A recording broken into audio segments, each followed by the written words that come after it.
No one would have ever guessed that nerdy-looking Songbin Cha is actually Neon Mask, the internet hero popular for punishing violent, bullying teens on ViewTube. He won't rest until he eradicates every last delinquent in the country. Can he stomp them all out with the help of his bodyguards, or will they come back stronger than ever? The story begins with a news reporter explaining that ViewTube, the most popular video sharing platform, has recently received criticism for one channel gaining worldwide popularity. This channel has over 10 million subscribers worldwide and generates around $90,000. They have a ranking system for bullies and offer rewards to make them fight one another. The live stream soon starts and Neon Mask greets his viewers. Currently, they are in front of Taehwa High School, ranked 28th in the country. Today's targets are Hyunti Kim, bully rank 332, worth $450, and Sangil Choi, bully rank 120, worth $630. He tosses away the small fry and shows the viewer about today's main target, Myong Yu, bully rank 58, worth $10,000. He's here today to film Taemin taking down several bullies at once, but Taemin got knocked out in one punch. Neon laughs at him. Earlier he was talking about taking down the whole group but got defeated already. He picks up Taemin and asks if he's going to pretend to be trash. Myong calls out Neon and says many students came at him but regretted it. He's going to rip off that mask and smash his head into pieces. Neon wonders from where all the students crawled out. Neon suggests they take the reward for defeating Taemin and eat ice cream with it. However, this irritates Myong even more, and he orders his minion to rip off his mask. Neon acts scared and wonders what he should do. He remembers it and asks his moderator to help him. The bullies look behind and see a girl has smashed one of them. They wonder if she really whacked him with a maths book. She dashes toward them and quickly deals with 3 bullies in one go. Bullies, horrified, wonder why she's giggling to herself. While her moderator is dealing with bullies, Neon thanks a viewer for donating $45. He isn't in the mood to hunt today personally, but these bullies thought about challenging him. So, he's putting a reward on these losers, $900 for beating a lower-rank bully and a triple reward for beating a high-rank bully. Everyone has a chance to earn them some cash today. Some bullies think Neon Mask has gone crazy and they run for their lives. Neon laughs at the small fry running away. Myong, frustrated with his BS, charges at Neon. However, Neon lands a counterpunch at him while his GoPro is still in hand. He sets up his GoPro and tells the viewer that real fun is going to start soon. Neon slides down and kicks Mayan in the feet. He starts punching him in the chest and breaks his finger as well. The reason he's doing this is because he got a tip from a female student for assaulting her. He got away because he's a minor and should consider himself lucky. However, he can't bear trash like him, and today he'll teach him the meaning of fear and pain. Neon shows the bully's face and says a lot of people have suffered because of this loser. From now on, he'll eat 2 hits per $1 donation. Not only that, the victim's treatment will be made through today's donation and his own money. Money starts rolling in like crazy and Neon thanks his viewers for their generosity. He then takes out his steel knuckles and says it's party time. He starts beating the bully mercilessly, and his moderator thinks he's doing it again. The bully begs him to be spared and will apologize to everyone. However, Neon laughs at him. Apology is no longer an option for him, only pain awaits him. The moderator stops Neon from going any further. Myong is knocked out and the stream's over. Neon agrees and warns the bully if he hears him getting revenge on students or being rude to others, he'll come back and chase him even in the afterlife. Neon tells the viewers that everything is good now. He hears the cops coming and thinks he'll be screwed if he got caught. He is going to end the live stream and they should like, subscribe, and turn on notifications. Please, also do this for my channel as well. Anyway, onto the story. Neon tells them the clothes worn by the moderator today are available in the store. Click the link below to buy them. The stream ends and Neon rests in a park. He removes his mask and puts on his glasses. He sees his moderator, Jihyo, coming from the corner. She helps him take out his jacket and he thanks her. They look like a completely different person without masks. Jihyo finds it hard to believe that Neon Mask and him are the same person. He should have invited other mods as well to wind up quickly. However, Neon explains they have exams right now. Jihyo smacks him and says she also has exams. Neon replies that she'll do fine even if she doesn't study. She hands him over the torn hoodie and says it's expensive and they couldn't afford another one. Neon tells her not to worry as someone will sponsor them after today's live stream. They will get various brands of clothes as they can't fall behind the trend. Later, Neon goes to his home and enters his room, and he has multiple play button on the wall. He turns on Alexa and gets a message from Manager Park. He congratulates him on today's livestream and has also sent information about bullies in the nearby area. He also reminds him to pay for it later. Neon comes out of his shower and sees a live video about the bully crime rate in his area. He looks at the building in front of him, clutches the towel, and thinks he'll make those people pay for what they did to him. The scene shifts to the school Neon is attending. Neon, whose real name is Song, looks at his scorecard. His friends ask that he looks like a nerd, but his grades are bad. Song scratches his head and says he doesn't understand it himself. His friend tells him not to worry, as people can still get by without good grades. He can give ViewTube a try. There are channels where kids sit in front of a camera and study in silence. Since he looks good without glasses, he could be popular. A bully suddenly comes from behind and smacks him. He makes fun of them for thinking about streaming. The bully grabs Song's hair and asks if he's the transferred student. He tells him to know his place. The bully soon leaves him and chases away the students looking at him. Song helps his friend get up and can't believe there are bullies in a good school like this. The bully is going crazy and smashes a student's phone. Song's friend says Neon Mask may not bother taking him down as he hardly counts as a bully. However, Song adjusts his glasses and says Neon might show up one day. At home, Song is lying on his couch and wonders if he should pretend he got a tip-off and beat that bully. Soon, his moderators arrive with food to party. They start barbecuing while Jihyo asks why he needs a welcome party when Song keeps changing his home. The manager tells her to think of it as a company dinner then and asks Siha to give him the protein shake. The moderator puts up a pile of meat and tells Song to eat up. He earned a lot this month thanks to him and is looking forward to earn even more next year. Jihyo asks how much the channel made this month, considering the brand partnership. Her friend tells him a lot and Jihyo demands a raise. Siha shows them the new tear gas he bought with the money, but Jihyo tells him to put chemicals away from the table. Everyone enjoys a good time and Song says he's going in his room to rest for a bit. Inside his room, Song looks at the picture of his long-gone family. Suddenly, Jihyo comes inside and asks if he has gathered data on the targets.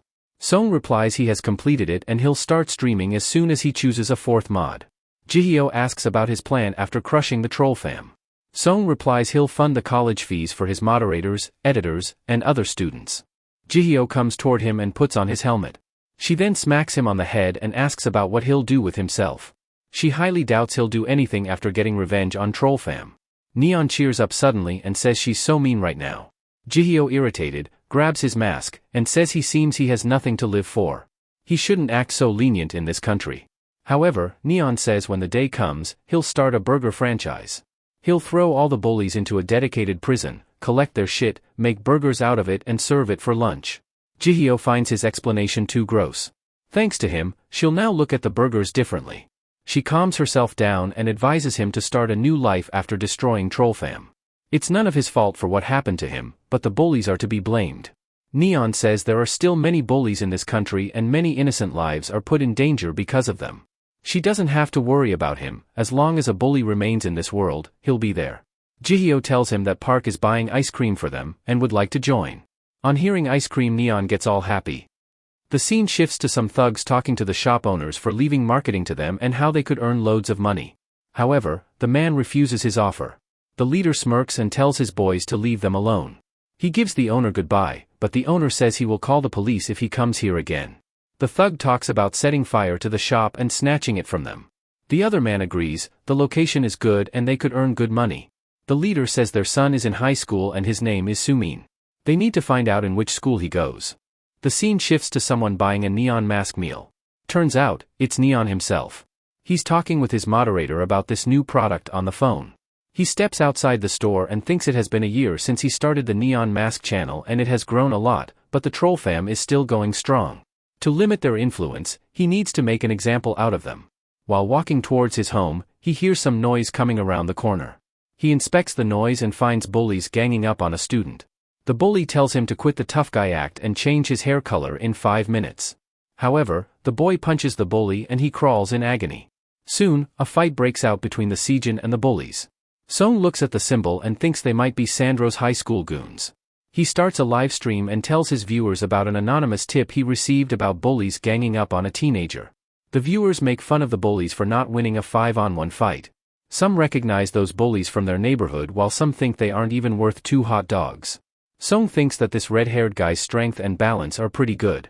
A bully suddenly pulls out a knife and swings at him wildly, while Sejin does his best to dodge it. Song is amazed at his capability to dodge attacks without even looking. Sejin finally smacks the bully in the face and sends him to the ground. Suddenly, the fatty shows up and asks why they are still fooling around like that. The bully says that boss Myongsu came. Song thinks about the name and remembers him to be the loudmouth from Sandro High. He's all talk, so there's no need to worry about him. Sejin wonders what that bastard is doing here. The fatty looks at Sejin and tells his lackey to get the rest of his gang here. Sejin scoffs at him and fatty asks if he thinks of this as a game. He tells the fatty to get his ass down here so they can talk. Fatty gets frustrated and goes to punch him, but his friend holds him down. Song gets happy that viewers will see something more entertaining, while Sejin thinks that the fatty is not taking the bait. Soon enough, Fatty's men arrive on delivery vehicles. Fatty makes fun of Sejin. He can't wait to see him go to school in a wheelchair. Sejin is surrounded by vehicles all around and thinks this is getting out of hand. The man near Fatty is curious about who the guy behind Neon TV is and thinks he could be nearby. He's streaming all of this live, and if Daman finds out you called other guys here, he'll be pissed off. He shows him the live stream of them. Sejin finds it amusing and thinks he has become a celebrity now. He tells the viewers that this fatty is the biggest pussy in the country. Annoyed, Fatty tells his boys to gang up on him and also find the guy recording them as well. The man points in the direction they are being filmed and viewers say Neon is in great trouble now. Song ends the live stream and says he'll catch up to them next time. On the other hand, Sejin slams the fatty in the face. He talks about ordering some chicken at home and will see him later. At the same time, Song is running away from his pursuers. He parkours over the building and hides himself when bullies ram the road. Song leaps over and grabs the last man going through the alley. He chokes the man and renders him unconscious. Song takes his mask and hat and disguises his face. On the other hand, Sejin is running away from the bullies. He breathes heavily and thinks he managed to shake them off his tail. But, the bullies find him and speed towards him. Suddenly, someone throws a box at a man. It's Song who starts throwing multiple boxes at the bullies, knocking them off the vehicles and making others stop in panic. Sejin wonders what happened there but considers himself lucky. Suddenly, the fatty with an ugly face comes at Sejin from behind. He tells Sejin to pay for what he did earlier. Song parkours the building and kicks the fatty in the face. He tells Sejin to follow him. Sejin looks startled and sees more pursuers coming from behind. Left with no better option, he decides to follow the stranger. The bully spots them running down the stairs and Sejin wonders just how many men they have. Song says he has seen 20 guys so far, and that's not even a third of all the guys from Napagu. Sejin asks what's Napagu and Song explains that it's the name of the bully's business. It's an organization created by a gangster called Daman, so it's not a real business. They target spots popular with students and roam around the area while claiming themselves to be a marketing firm. However, it's all an act. Their main way of collecting money is by threatening students and store owners. If any store rejects their offers, they harass the customers of that store. If a store accepts their fee and hires their service, then they force students to use those shops. Sejin says it's outrageous, but how does he know all of this? The bullies surround the boys and Sejin complains why he brought him through here. The man tells his boys to bring those students to them. Song tells him to take on the left side while he takes care of the right side. Sejin sees bullies coming from two sides and asks which side should he take care of. Nonetheless, he smashes whichever came first. While smashing bullies, Sejin says following him was a bad idea. They start beating the bullies left and right. Kicking them, punching them, pushing them away. Song tells him to run as this is their chance. They finally shake off the bullies and breathe a sigh of relief. Sejin thanks him for getting him out of the mess. However, Song just goes into the corner and vomits. Sejin asks if all of this was too much for him to handle. Song explains that whoever wore this mask had terrible breath. These bullies smoke without exception and don't even brush their teeth. Their breath stinks of shit and Sejin can't stop laughing at this. Song thinks this guy isn't all guts, he's got great instincts and is pretty strong. Most importantly, they fought well as a duo. Sejin hands him a drink and tells him this one on him. Sejin asks if he looked like Neon Mask back there. He compliments Neon Mask's fight in the last stream. Maybe he'll give him an autograph if he takes down bullies. Song asks if he's familiar with that fatty back there. Sejin explains they go a long way back. He was being an ass to the students in his school, so he beat his ass and now he's hunting him. Song asks doesn't this means he's a bully himself? Sejin says that would be the worst thing for him, that's for the attention seekers who got no love growing up. Song laughs at him and Sejin asks what is so funny about it. Anyway, Sejin thanks him for helping him today and introduces his name. Song also does the same and shakes hands with him. Before leaving, Sejin wishes to buy him dinner the next time they meet. The scene shifts to Napagu hideout, where the bullies are assessing the damage of their vehicles. The fatty is bowing in front of Daman. Daman says he ignored T-Seep's warning and got his minion dragged into his personal mess. Even if they pay for the hospital bills themselves, he'll need to cough up the repair costs for 21 of the 60 bikes. Those bikes are currently out of action, which means they will have to cease their activities for 3 days until they are fixed. Fatty tries his best to explain that he couldn't let a bunch of teens disrespect Napagu. However, Daman says those kids aren't the issue. The main problem is what the troll fam will think about him and Napagu. Daman, with cruelty brimming all over his face, brings out the belt. Fatty begs him to be spared, but Daman tells him to block the hits. If he got hit in his head, then he's as good as dead. The scene shifts to the manager Park talking about Sejin. He's a bit obnoxious but has a good reputation. Since Song asked to look for him personally, so he might be considering him for a mod role. His mods are like personal bodyguards, whereas editors are more like hired hands. Physical strength is an important factor for both roles, but mods also need good self-control. He cannot trust someone who will give away his identity. Hired hands are just in it for money and they only need to be good at fighting. As for Sejin, he has the right technique, instincts, and personality. He'll observe him now to see if he has the self-control required for the mod. Before leaving, he tells Park to keep investigating Napagu. At the school, Sejin greets his friends. The boy asks if he checked his message. He was on Neon's stream yesterday. Sejin, happy, asks if they saw the stream. His friends compliment how cool he looked yesterday, and they can't wait to tell Sumin about it. Sumin enters the class, and his friends ask what happened to his face. He replies that he just fell off the bed. However, Sejin thinks that something else might have happened to him. On the other hand, Tae tells Daman that he dropped the fatty in the hospital. Daman tells him to get the bikes fixed by tomorrow or he'll be good as dead. After school, Sumin is walking home. Daman, who has been waiting for him in the alleyway, calls him. They surround Sumin and talk about his parents making loads of money through their shop. Daman smiles and asks if his parents changed their minds about their proposal. Sumin acts scared and Tae smacks him from behind. He puts his arm around Sumin and tells him to behave like a good boy. He should not make things harder for them, as his parents wouldn't like to see their child get hurt. Sejin comes around the corner and sees the bullies harassing him. The bullies asks if he's this loser's friend. Sejin demands to know what they are doing with Sumin. Sejin asks if they are from Napagu and the bully tells him to run away before they beat his ass. However, Sejin punches the bully and kicks him in the face to put a cherry on top. Another bully comes from behind, but Sejin smacks him as well.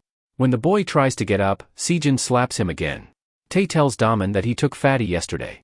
Daman, frustrated, walks towards him. He asks if he beat his boys yesterday and Sejin agrees. Sejin asks if he is the Napagu top dog, and Daman introduces himself, saying he's from Sandro High. Sejin makes fun of him. He skips classes but still mentions his school name. It seems like he watches too many movies.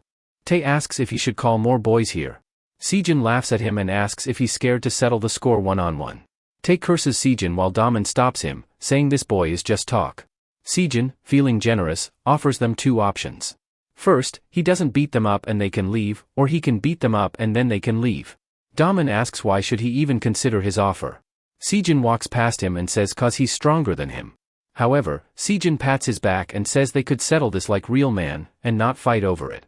If his boys hadn't picked a fight with him yesterday, nothing like this would have happened. It's best to not drag this out anymore. Daman puts his hands on Sejin's shoulder and says he has more guts than his guys. Daman leaves and advises others to leave him as well. Sejin sighs and thinks Daman at least has a few brain cells. Sejin asks if they are harassing him because they want his parents' store. He should have told him if something was bothering him. Sumin says he doesn't want to drag him into this, but Sejin tells him they are best buds and he should help him. Sumin tells Sejin to forget about what happened and have some food in his place. He'll also pack some food for his parents as well. At Napagu's hideout, Tae asks if he'll leave that punk alone. Should he send some guys to teach him a lesson? However, Daman tells him that their priority right now is to recover from their losses. He should focus on fixing the bikes before Trollfam finds out. As for that punk, he'll tear him piece by piece. Later, Daman is sitting alone and his friend comes in and asks if he's skipping school again. His teachers will be mad about it. Daman says he should worry about his own, as he beat his parents and teachers. Without a shame in the world, the boy says it was awesome. Daman asks if he could go around and beat somebody for him. The boy understands what he means and asks if he's referring to the red-haired bastard Tae was talking about. However, Daman says he isn't the target but someone else. The scene shifts to Song buying something from the shop, and the store owner is looking at the Neon Mask video. Neon explains his reward system to those visiting his channel for the first time. If they record bullies in action and post their details on social media, they'll put a price on their heads. Then they send rewards to the skilled teen fighters from various parts of the country, who send videos of them beating the bullies. They have to fight fire with fire, and if there's a bully nearby with a price on their head, go for it. The reward is for them to take. Sejin comes into the store and greets Song, asking if he lives nearby. Sejin talks about his encounter with Daman over a meal. Ever since he scared Daman away, he hasn't shown up yet. He was thinking about taking down their business, but now he can leave that up to Neon Mask. However, Song advises him not to get involved in this any further. Sejin says he doesn't fear anyone as he's strong enough to deal with anyone. Song, serious, tells him to stop getting himself involved for his and his friend's sake. One day after school, Sejin is walking along with Sumin. Sumin tells him not to worry about him as those bullies stopped showing up. Sejin chuckles and says he's just tagging along to eat food at his place. His dad also mentioned he could eat for free, but Sejin says he must pay to maintain his pride. Sumin tosses him a can of soda and Sejin catches it. Suddenly, he sees a man with a bat in his hand speeding past him. He looks at Sumin and finds his broken glass lying on the ground. On the other hand, Song is walking home and he gets a call. His manager informs him that Sejin's friend was attacked. His broken glass didn't damage his retina or nerves, but he could have easily lost his eyesight. The parents complain about those bullies doing this to their son, and the police inform them they are carrying out an investigation. Sejin looks at his friend lying in the hospital with both of his eyes covered in bandages. He smacks the wall and curses Daman and Napagu for doing this. Song finds Sejin and asks if something's bothering him. Sejin says this is perfect timing. Could he tell him where the Napagu hideout is? Song asks even if he tells him what will he do. They injured his friend, so he'll kill those punks. Song tells him to shut up, he can't beat them. Sejin, dazed, grabs Song's shirt. His friend almost lost eyesight and he's telling him to sit idle. Song says those bastards don't care a bit about him. He already told him not to get involved in this matter for his friend's sake. Those bastards would be quite happy about what happened to his friend. Those guys would be considering him losing eyesight as a jackpot. They would be making fun of his parents' misery and believing themselves to be cool dudes for it. Those bastards don't know what losing is. They won't stop until they have given up one day or are beaten to the brink of death. These bullies are like pests, psychos driven by fun. That's why Sejin, you can't beat them. Sejin, annoyed, asks what makes him so sure about them. Song grabs his hands and asks if they should test it then since he's a psycho as well. The scene shifts to Neon greeting his viewers as suckers. Due to popular demand, they'll be interviewing their very own angel of violence, Maud Joy. Neon stands beside her and asks her to say something to viewers. However, Joy stands up and leaves the set. Neon starts backing up when Joy comes towards him with a bat in hand. She tells him to get lost and she isn't in the mood to do interviews. The camera falls down and Neon begs someone to stop her.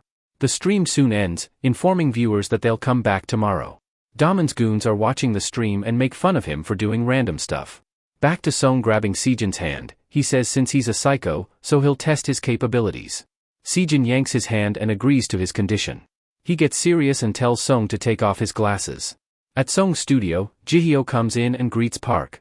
She came here to study as there are always lots of empty rooms. She also asks where Song is. Park says he went after Sejin, the potential new mod on their team. His friend was attacked this afternoon and Song went to check on him. Park asks Jihyo's opinion on who should be the new mod, Jaitai or Sejin. Jihyo replies it should be someone who's good at fighting and Song should like him as well. Park analyzes Jaitai's clips and thinks he might be better than Sejin. Jihyo gives him coffee and he thanks her for it. Jaitai's style reminds him of how he used to back in his days, and Jihyo tells him to keep dreaming about it. In his school days, he was called the One-Punch Man. He would smack anyone who came at him with these fists. The scene shifts to Song and Sejin starting their fight with a punch on each other's face. Sejin follows up with another punch while Song ducks under it. Song grabs Sejin's shirt and knees him, but he blocks it. Sejin does the same and grabs Song's shirt. He was about to throw him but Song grabbed his shirt as well.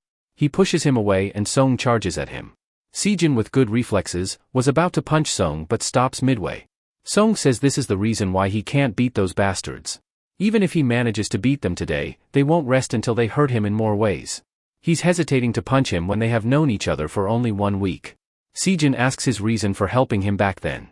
Song explains that he thought he could be a good fit to become a mod. Sejin asks if he's serious. He's talking like he's Neon Mask or something. Song confirms it, he's indeed the Neon Mask.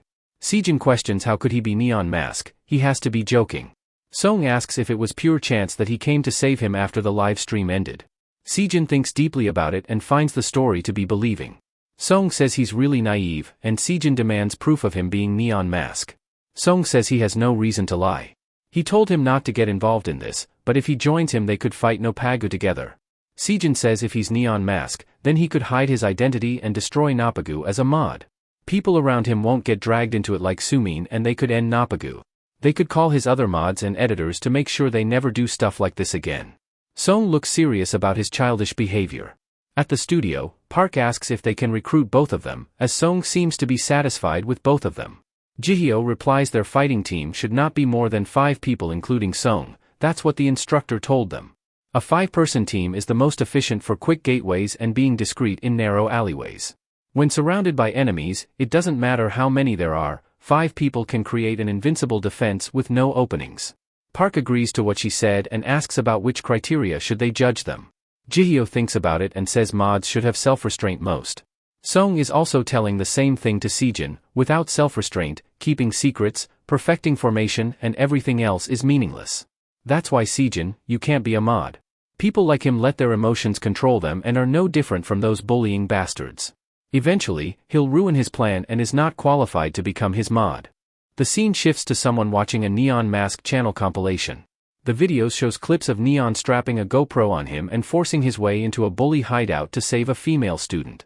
Once, he went to an internet cafe looking for bullies and froze when he saw a bunch of gangsters, but it turned out they were his fans and wanted an autograph. Once, he caught all the Dine and Dash bullies and made them eat until their bellies exploded. Later, Sejin comes to the hospital to check on Sumin. He asks what they are up to and they reply they are watching Neon's live stream. Since Sumin is unable to play any games, he could at least hear Neon's live stream. They ask what happened to his face and tell him to come outside for a while. They ask if he went to Nopagu's hideout but Sejin declines it. He asks if the police have done anything yet. He explains they asked about who did this to Sumin but no student told about Nopagu. No one would be foolish enough to risk their life. Honestly, the police won't be of much help here, they would leave this case if they don't get any leads. Even if they catch the bullies, they will be released soon after. Sejin feels sad and says the adults won't do anything in this case. After talking with his friends, Sejin comes inside and asks how he's feeling. Sumin replies much better and the operation went well, so there's no need to worry about him. Sejin asks when his parents will come to visit and he replies in the night, once they are done at the shop. Sumin advises Sejin not to think about getting revenge. The police already know what's happening now and are guarding his parents' place. He's thinking about giving Neon Mask a tip-off later. On hearing Neon Mask, Sejin recalls how Song disqualified him to be a mod. The scene shifts to the gaming zone and some bullies smack the PC for losing a game. His other friend tells him to stop cursing the game if he's bad at it. The boy says that they can hang out wherever they want for free, thanks to Daman. The bullies come outside and see the motorcycle broken with a boy sitting on it. Sejin asks them where their hideout is. At the Nopagu's hideout, Daman is chilling with money spread over his table. His lackeys bring the extorted money and they talk about making a killing this month. Daman posts a pic on social media so that the fam guys can see it. After that, everyone takes their share of the money. He hands over extra money to his motorcycle thief expert for stealing 10 bikes this month. The boy puts his arm around him and asks if he'll give them a treat today. But Daman tells him to leave him alone, he needs the money to buy a wheelchair for his mother.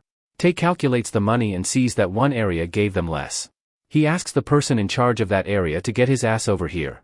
A fatty comes up and the bully asks if he's new here. The fatty replies he works with Myongsu. Tae slaps him and tells him to greet his seniors properly. Tae asks where the remaining $270 are, however, the fatty scoffs at him. His friend tells him to apologize before they all get whacked. He brushes off his friend and says he had enough. The boy tells him he should have kept them in line after Myongsu's ass got handed over to the hospital. The boy suggests poking their eyes and Tae tells him to shut up. He tells Fatty to stop acting. Does he think he can take him on in a fight? Fatty says he didn't mean it and Tae asks what he meant then. Fatty suddenly starts screaming at Tae and Daman doesn't look pleased with it. Tae, fed up with Fatty, kicks him in the leg, grabs his hair, and smacks him in the head. He warns others if they try to stir up problems here, then he'll rip off their eyes. Suddenly, Sejin bursts inside and asks if they all are serious. He asks if all of them are cowards who hide behind and call for backup like a pussy. The bullies ask what that kid is doing here. Behind him, they see all the bikes have been messed up. Tae asks what he's doing here. Does he want to end up like his friend in the hospital? Sejin tells him to shut up. They think they look cool copying the crap scene in movies. They think speeding delivery bikes in front of cars and smoking e-cigarettes is cool. Getting tattoos with stolen money is badass. However, they all are just a bunch of failures with no talent, no money, and no future, living on some BS fantasy. Tae tells his boys to bring him here. Every lackey charges at Sejin and Sejin himself runs outside. Sejin steps over the fallen motorcycle and a bully jumps over it to beat Sejin. He smacks the bully and also deals with two coming next. Inside, the boy says that this dude got some balls to come here alone. Daman, frustrated, asks if this is how they are managing these days. If that punk walks out of here alive today, then he'll personally kill every one of them today. The scene shifts to Neon Mask doing a live stream. Their special guest for today is their long-range fighter, Saro. Neon asks the first question, is he a military fanatic, but Saro fires liquid at him. Neon crawls on the floor, saying his eyes are burning like hell. He asks the second question, is he weak without guns? However, Saro spoofs something at him. Neon goes away and clears his face. His final question is if he has a girlfriend. Neon thinks this time he isn't doing anything and might answer. But, Saro uses his drone to spoof out adhesive at him. The live stream ends as Neon is stuck in adhesive. The scene shifts back to Tae thinking about his days in elementary school. He was usually bullied by others. Once he managed to take down the guy tormenting him and Daman came looking for him after that. It started small by playing soccer with him and soon he started to hang out with him in internet cafes and arcades. He lied to his parents so that he could hang out with Daman more. Everything felt like an exciting adventure at first, but slowly other bullies started to disrespect his position and challenge him. There's a limit to getting respect just through false acts, so he started training in martial arts and defeated all the bullies who came after him. They felt that this world is for them to rule over. They taught lessons to students who didn't obey them and adults as well. In the end, no matter what they did, the teachers and police turned a blind eye to them. Still, a few underlings kept challenging his authority and as a result, Daman and others now look down on him. He can't lose here and must show his worth. Outside the hideout, Sejin is surrounded by the bullies. He does his best to beat the bullies but is clearly exhausted. Bullies soon start ganging up on him, but he still puts up a good fight. Tae comes outside and stands in front of Sejin. Sejin says he will never understand what goes in the minds of people like him. He asks if they all pissed their pants from fear after seeing what he did to others. Inside, the boy worries about Tae getting beaten by the red-haired dude. But Daman assures him that Tae won't lose to him. Sejin thinks these bullies are getting scared. Individually, they are a bunch of weaklings but facing them all at once is testing his stamina to limits. He just needs to catch his breath and attack Daman next. Suddenly, Tae kicks a bully in the direction of Sejin. Sejin pushes the boy away and Tae using the window of opportunity kicks him in the feet. He then knees Sejin but he blocks it. Sejin lands a counterattack but Tae evades it narrowly. Sejin kicks him in the gut and sends him a few feet away. Sejin says he's just a minion and a nobody. Other bullies talk about Tae being too weak to even handle one boy. Sejin laughs at them. The point of being a bully is to group up on kids with a bunch of guys. He'll make them pay for what they did to Sumin. He'll rip off their tongue, eyes, nails, and teeth for revenge. Other bullies make more fun of Tae for being a coward now. Tae, annoyed, charges at Sejin. However, Tae gets punched in the face. Other bullies start throwing stuff at Sejin, distracting him from the fight. Using the window of opportunity, Tae kicks Sejin in the face. He stumbles back a bit and Tae kicks him in the feet. He kicks him in the face, then grabs his head and beats him again. Sejin lies defeated on the ground while bullies record him and make fun of him. Song watches all of this from a faraway building. The next day Jihyo asks how is that Sejin guy doing these days. Sejin is completely demoralized after he got defeated by Napagu. The ordinary bullies are assaulting him, robbing him, and destroying his stuff. He had it coming since he picked up a fight with Napagu and hurt Daman's pride. The school doesn't care about Sejin getting bullied, instead, they are worried that Sejin will ruin the school's image. Park enters the room and apologizes for being late. He had to do a few things and asks how Song is doing. The mod replies he's meditating currently. In the evening, Daman goes to a bar to chill out a bit. Trollfam's second manager, Lee greets him and offers him a drink. He asks if something happened as he's in a good mood today. Daman replies he's flowing in cash and asks if hasn't he seen his latest post. Lee replies he did see it and congratulates him on making it big this time. He asks where Min is but Lee says she's busy today and can't come. Hyuk and Daniel are upstairs, would he like him to call them? Daman declines it and makes fun of Hyuk for not playing it dirty in fights. Even though Hyuk is strong, but outside the ring he would eat him in the breakfast. Lee, cautious, says he's the strongest in Trollfam after all. However, Daman corrects him that he's the strongest in the whole country. Lee introduces him to some bullies from the capital, and they bow in front of Daman the Great. These folks have nothing to fear or have a tint of shame. The guy in the middle even goes around beating cops. Daman says that's very basic and doesn't impress him a bit. However, Lee says Daniel found their antics interesting and invited them over here. He shows him the video clip of the new boy using school students as dominoes. The best part is he knocked all those kids out in front of the teacher. Daman, pleased, asks if they shot the video. Lee tells the new recruits to look no further than Daman for a badass role model. Daman, Nopagu, and Trollfam will take care of everything, so they should live with pride. One of Neon's editors, Jaitai, hears the conversation and conveys the message to Neon. Jaitai begs him to leave this place, he can't stand around them and wants to crush those fools. Neon thanks him for the hard work and tells him not to make any careless move. If things get out of hand, they might become pickier about letting outsiders in. Also, Trollfam is all his for taking. Jaitai agrees and calls it a day. Jaitai comes out of the washroom and bumps into the bully from before. The boy makes fun of him for stinking like a fish. Jaitai gets annoyed and beats him in the washroom. He thinks all these bullies are just talk, and a weakling like him can't even go around beating cops. He's just below average by bully standards. After talking with Jaitai, Song comes inside and says it's been a while since they had a production meeting. They will soon start the Nopagu special on stream. The scene shifts to the head office of ViewTube. They are discussing the many controversies ViewTube has faced since it was founded, but this one is the biggest. There are countless channels that capitalize on violent content with the premise that they are punishing criminals. They talk about banning these channels, especially Neon Mask. If they allow these channels to stay active, they risk further hostility from entire nations, human rights, and police forces. Soon, Neon's live stream starts and everyone discusses it in the office. The head of the team thinks she can't miss Neon's stream. She takes the box of snacks and puts it out on the table. She'll give them these if they let her leave this meeting. If they try to stop her, she would fire them. The employee, confused, asks where's going. The woman replies she's going to watch Neon's stream. The other board members think this company is done for. The scene shifts to Daman and Tae chilling out with girls in a restaurant. Tae tells the girls how he beat the shit out of that red-haired dude and the girl compliments him. Tae thanks Daman and Nopagu that he can chill out at places like this. Daman agrees, and talks about being loyal to each other till the end. Tae also agrees and he'll deal with any problem he faces. After dinner, Tae is about to leave and asks if Daman isn't coming along. Daman declines and says he'll head home later. While going home, Tae sees a truck parked in the middle of the road and wonders who did it. Someone flashes a light at Tae and he tells them to turn it off. Soon many men flashes light at Tae. Tae, worried for his life, steps on the accelerator. A chase between Tae and the men breaks out. He wonders what's going on and why they are chasing him. Left with no better option, he heads to the public gym. He gets off the motorcycle and barges inside the building. He wonders if it's Fatty or someone else. No matter who they are, he'll deal with them all. He looks behind and sees Neon and his team waiting for him. Neon welcomes his guest and Tae tells them to quit being cool if they don't want to get beaten up. He tells Tae to check on his phone. He sees the phone and sees Neon's live stream has started 15 minutes ago. In the stream, he's broadcasted getting chased away and viewers make fun of him. The stream also shows a student talking about him extorting money from him. Some complain about him harassing their parents' business and eating for free. Another talks about his friends getting bullied by him daily and how helpless he feels.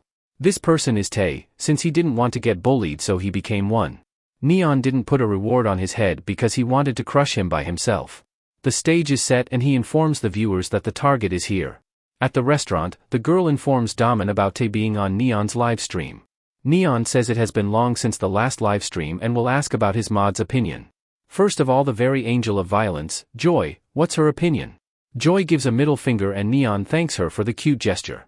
He asks Sorrow next but he doesn't say anything. He asks Pleasure but he fumbles his words. He thanks his mod for enlightening him by being dull. Tae asks if he's the target this time and Neon mimics him. He thought he was a big dipshit even if his name didn't appear on the nationwide bully ranking system. Tae asks the reason for dragging him here. If he want to fight then he should already come at him. Neon laughs at him. He really wants to fight the great Neon Mask, how amusing. With a serious expression, he tells Tae to know his place. Him leaving on a stretcher or in a body bag depends on how good of a show he puts on for him. If he want to call his shitty friends then he can call them. In that case, they'll arrange for more body bags. The scene shifts to Sejin reflecting on his past actions. He didn't think it much, but getting hit in a fight is easy and there's always a chance to lose. However, no matter how many times he beat bullies they will make some excuse for losing. They trick themselves into thinking they are best and avoid one-on-one situations at all costs. One way to make sure that they don't look down on you is if you have established a hierarchy with them. However, the thing with pests is they might disappear for a while but will keep bothering until they die. Song was right, no matter how many bullies he beat up, he could never win against them. They don't give up and won't admit defeat. They become more of a nuisance as their number grows. It's hard to reason with them and are more like hordes of zombies that won't let go of you once they set eyes on you. At school, his friends were concerned about him acting low after the incident. His face is getting more and more messed by every passing day and hope he won't end up like Sumin. There's nothing they can do if he keeps acting like that. The bullies come to Sejin's class to take revenge for beating them earlier. He grabs Sejin's hair and throws him off the chair. Sejin wants to beat him here but the bully threatens him that they have close ties with Napagu. If he does something to them, they will beat him again. Sejin's friend is angry with these bullies. Earlier they were scared of Sejin, but are acting tough now. The bully grabs Sejin by the hair and tells him to pay $9 every day for causing him emotional damage. They leave after threatening him and his friends help him get up. They suggest talking to Neon Mask about this and shouldn't consider it to be his fault. However, Sejin cries and says it's all his fault. The scene shifts to Jaitai talking with Neon on the hospital's roof. He tells him not to worry about his grandma, as she's receiving good treatment thanks to him. Earlier, his grandma sold fish at the market and they lived in a small rented apartment. Once, he went to a convenience store to buy some snacks and there were some of his school punks smoking at the entrance. He walked past them to not get involved with them. However, those idiots caused a fire in tents because they kept messing with lighters. The firefighters were able to rescue his grandma but she was left in serious condition. That's when he thought about doing something to these punks or else he might lose his loved ones. He can call him any time and he could be a mod, editor, or whatever he says. Back at the gym, Neon tells Tae to make a run for his life. Since Tae challenged him, so he should go against one of his mods first. Neon introduces his new mod, Rage, as the one who can't resist snapping the necks of bullies when he has the chance. Earlier, Jihyo asked Song who he's going to pick as the fourth mod. An editor needs the skill to fight by their side while a moderator needs to have self-restraint. He tested both Jaitai and Sejin and one of them followed his instructions faithfully while the other lost control at the moment. They are both great people who feel outraged when the weak are harmed. Earlier in the alleyway, Song told him he's not the type to become a moderator. However, Sejin stopped him and said he hasn't given up on him yet. If he had given up on him then he wouldn't have revealed his identity. What does he have to do, or has the test already started? Song advises him to first take the heat of his friend Sumin and keep him safe. To do that he'll need to lose to those Napagu and become their favorite toy. He has to cower when he sees them and cry when they hit him. He needs to make them feel superior.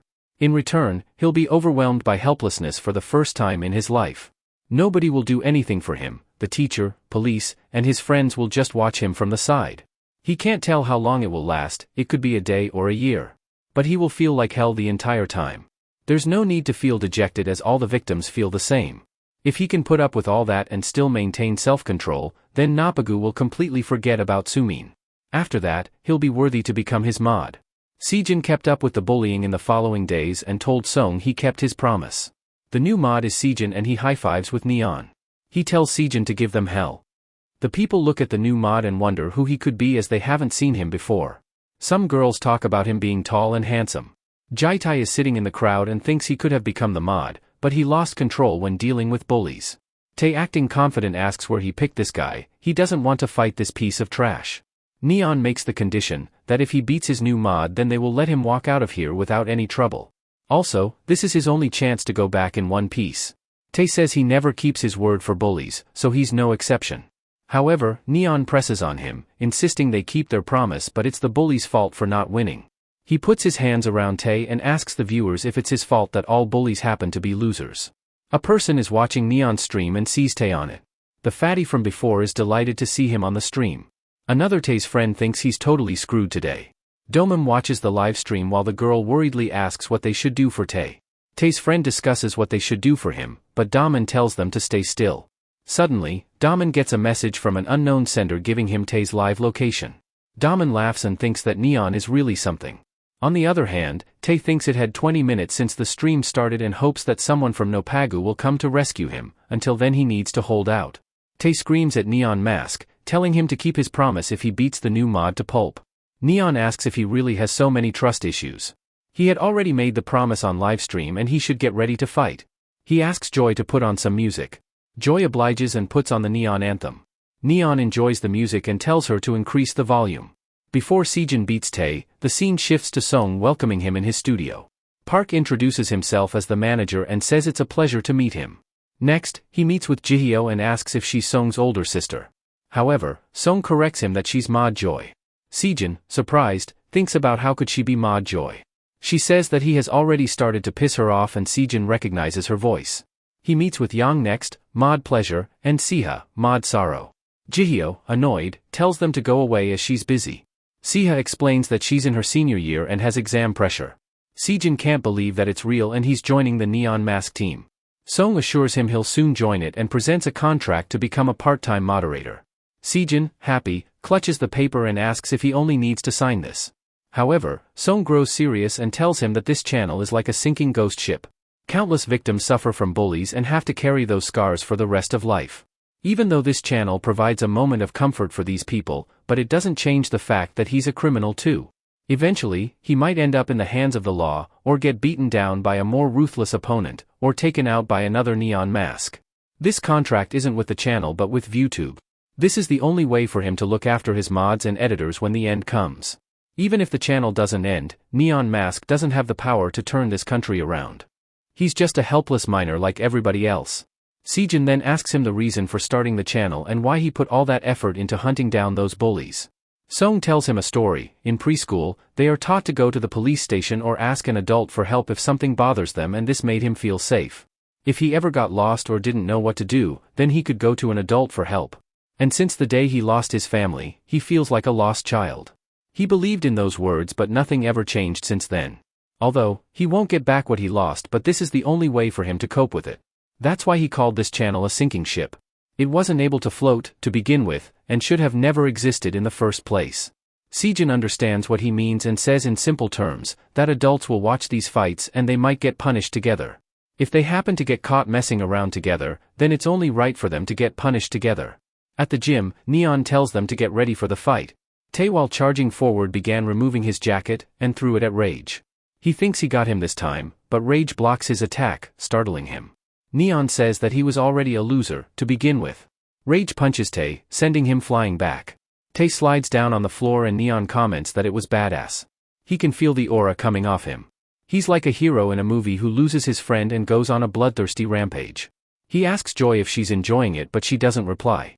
Neon tells Tae to get up. Rage has been waiting for him on purpose so that he won't make an excuse. He had his guard down. Tae, frustrated, tells him to bring it on. They spar again and Tae tries to kick him, but Rage blocks it between his legs. He then tries punching him, but Rage dodges every single one of them. Rage grabs Tae and knocks him down on the floor. Tae lies defeated on the floor and the audience can't believe that this bully is so weak. Some girls wonder that the new mod may be too strong. Jaitai also thinks that the new mod is skilled and Tae is just a joke. Tae gets up and kicks him again, but Rage blocks it. He then tries kicking him in the face, but Rage blocks it. In return, Rage jabs him in the ribs, making him scream in pain. Girls wonder if he just jabbed him with his thumb. They have never seen something like that before. Neon is amazed himself, calling it a legendary thumb gun attack. On hearing thumb gun, Siha, a military fanatic, gets curious. Tae is having a hard time and tries to slam Rage's head. However, Rage holds his hair and punches him, but he blocks it in time. However, he isn't able to block the next one and gets hit in the face. Tae falls down and Neon calls him a daddy, begging him to get up. He tells Joy that he can't get enough of this. Every time Tae tries to get up and fight, he gets knocked down again. Even his teeth fell after a lot of beating. Sejin comes over to him and Neon tells him to get up as they need to milk some more content. He encourages him to keep going until Daman shows up. Tae, scared, tries to stand against Rage but trembles in fear. Neon tells them to have another round, but Tae surrenders. He begs them to stop and says he has already lost. Neon stops Rage and says he finally admitted defeat, which is a rarity to see from a bully. Neon steps up and says there's still one thing that happens to the bullies who surrender. The audience gets out of their seat and starts rooting for Neon Mask. Tae, afraid, hopes Daman will hurry up before he gets beaten more. Neon, with a malicious laugh, says it's punishment time. When he was about to grab Tae, someone bangs the gym's door. Neon wonders who it could be. Tae thinks that the god herd is prey and Daman has come to rescue him. At the restaurant, the girls talk about where Daman went. They were watching the live stream and didn't notice when he left. They think he must have gone to save Tae. At the gym, the door opens, and Neon wonders who could it be. Pleasure says it could be Tae's friend and Sorrow readies his gun. Joy tells Rage not to get scared. From now on, he'll have to get used to these situations. Tae, with tears flowing from his eyes, rushes to the entrance, calling Daman his savior. He grabs his shirt and says he knew he would come to save him. However, the person is not Daman but a delivery guy. He's here to deliver the order of 1,000 fried chicken meals. Tae's last hope gets hopelessly crushed. Neon comes and puts his arm around him, saying that a Neon stream can't be the same without some snacks. Thanks to his sponsorship, 1,000 coupons will be given to the lucky viewers and they can claim their meal. He advertises Chicken Race Corporation for providing fast and reliable deliveries, and they should send them some love. At the restaurant, Daman comes back from the washroom and the girls ask if didn't he go to save Tae. Daman laughs and asks why should he even go there. At the gym, the audience eats the chicken and talks about how Neon Mask's team checks the factories before taking sponsorship. Jaitai volunteers to help the person distribute chicken. Neon comes from Tae's behind and asks if he's disappointed. His friend abandoned him, too bad. His loyalty to Napagu means nothing to them. He finds it weird. He sent the livestream location to everyone at Napagu but no one showed up and they didn't even call the cops for him. This is even worse. Tae begs him to let him go but Neon tells him to stop making crybaby faces. Tae says he had no choice back then and had to become a bully. Neon, annoyed with his BS story, punches him. He doesn't give a shit about his background nor does he know about his childhood. What about all the people who work hard and live honest lives despite facing the same challenges? What gives him the right to mess up someone's face because they didn't do as he pleased? Riding around on bikes with bats, thinking they are tough, huh? He grabs Tae's leg and says it's time for the main event. Neon drags Tae while he desperately begs for mercy. Sejin is worried about Neon going crazy and asks Joy if shouldn't they do something about it. But, Joy tells her to stay put, if they get in his way they'll be dead. Joy pulls out her phone while Rage asks what she means by that. She tells every mod and editors to stand by for the kill switch. Once she gives the signal they should assemble here. She also wants the medical team on standby. Sejin wonders what the kill switch means. Sorrow explains that when Neon Mask completely loses it, all the mods have to rush in and stop him. When that happens, he becomes terrifying and can kill the opponent. Sejin witnesses the Neon Mask's true form, beating Tae mercilessly. He wonders if he's the same Song he knows. He had no idea that Song could be so scary when he's Neon Mask. After beating Tae mercilessly, Neon thinks he would have ripped his head off if this wasn't a live stream. Joy tells the medical team to come in and they go for Tae. Sorrow was nervous all the time but is glad that nothing bad happened. Joy tells others to not let their guard down as his true nature might come out again. Neon asks the viewers if they are having fun. He has taken care of this bully, so they can relax now. He knows too well how there are still so many innocent people who still suffer in this country. According to adults, teenage crime rates are decreasing every year. They claim we live in a safe country and want to give delinquent youth a second chance. He wants to ask them a question: have the victims done anything wrong? Each year, there will be more victims and these crimes are always pushed to one side by society. They don't even think about how the victims feel and the victims themselves never get a second chance. If their loved one was victimized, would they write it off as a rare incident? The victim of these so-called rare incidents could be a member of their own family. If they are an adult then they should start behaving like one and deal with the situation. He smashes the mic on the floor in frustration. He then tries to calm himself down and says everyone knows about it but don't do anything, so that's why he decided to take matters into his own hands. These scums think being a bully is cool, and mistake crime for achievement. They see wrongdoing as a symbol of success. Trollfam, the largest bully organization in the country, gives birth to new bullies by glorifying bully culture. He is Neon Mask, declares war on Trollfam and all their associated organizations.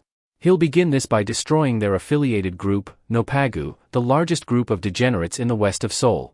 All the gifted fighters across the nation and tough guys rise. He's not a symbol of justice and violence isn't the answer. But starting today, he'll protect the innocent. This isn't simply a fight between Neon Mask Channel and 70,000 bullies. This is a war between 8 million teenagers together with 10 million Neon Mask subscribers against 70,000 criminals. That's it for today's live stream, and the bullies could enjoy hiding under the bed while they still can as Neon Mask patience has run out. The live stream ended and it achieved a high number of views since launch. The medical team rushed Tae to a hospital. His condition wasn't life-threatening and there were no serious injuries. But his true punishment was psychological rather than physical. Tae will most likely live in fear of people for the rest of his life. In this way, Neon Mask eliminated Tae, the Nopagu's lieutenant, from society. The day Neon Mask declared war on bullies, it caused domestic and international groups to follow the activity of Neon Mask and his enemy.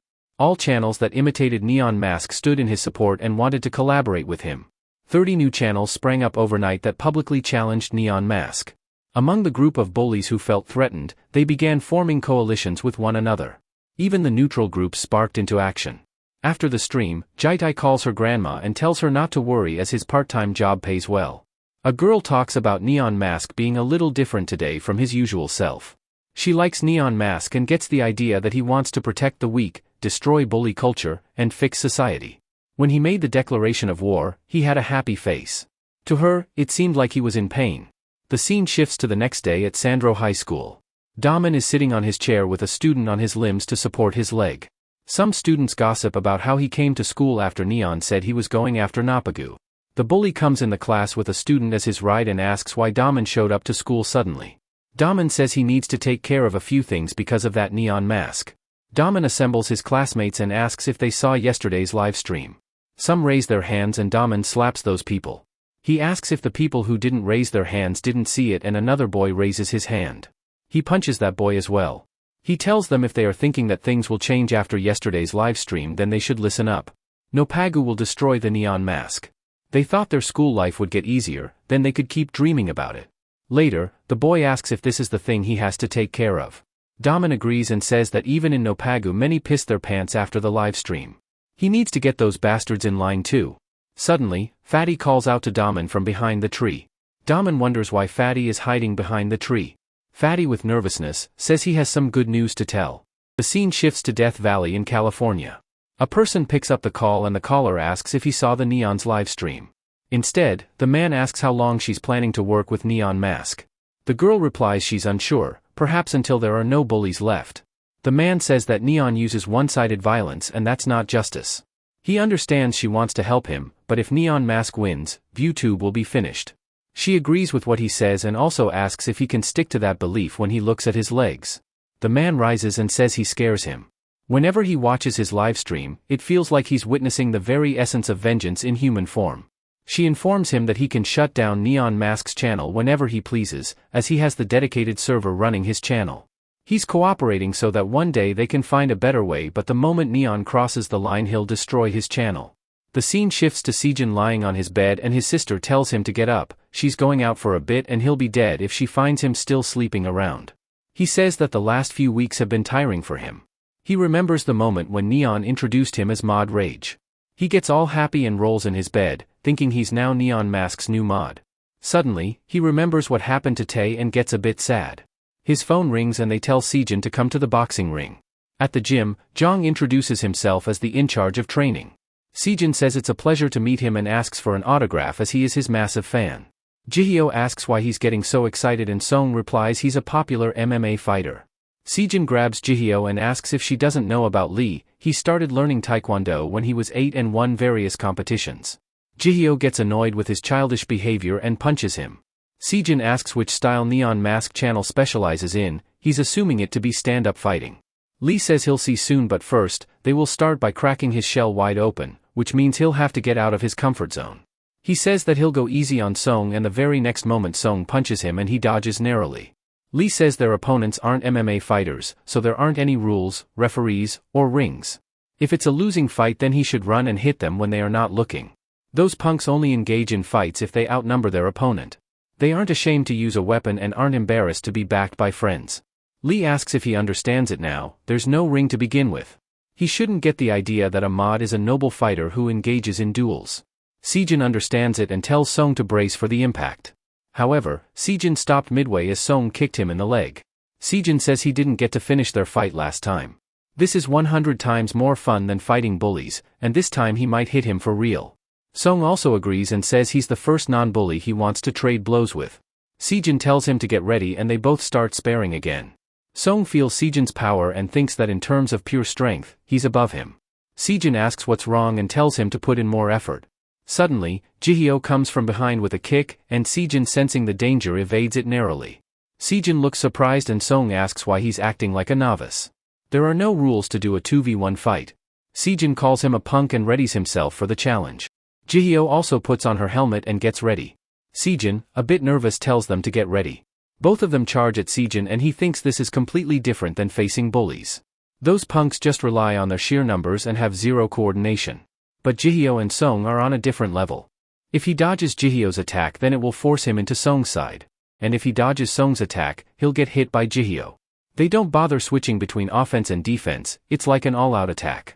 They won't even give him a single opportunity to strike. Eventually, he'll be fighting side by side with them and gets pumped up by the very thought of it. Right now, he's still a challenger. He'll do his best to smash their combos into pieces. Sejin changes direction quickly, making Song bump into Jihyo. Sejin asks how it feels now that they are blocking each other. However, Song jumps over Jihyo and Sejin remains speechless. Song kicks Sejin and he rests in a corner after the sparring session. Song extends his hand and asks if he's alright.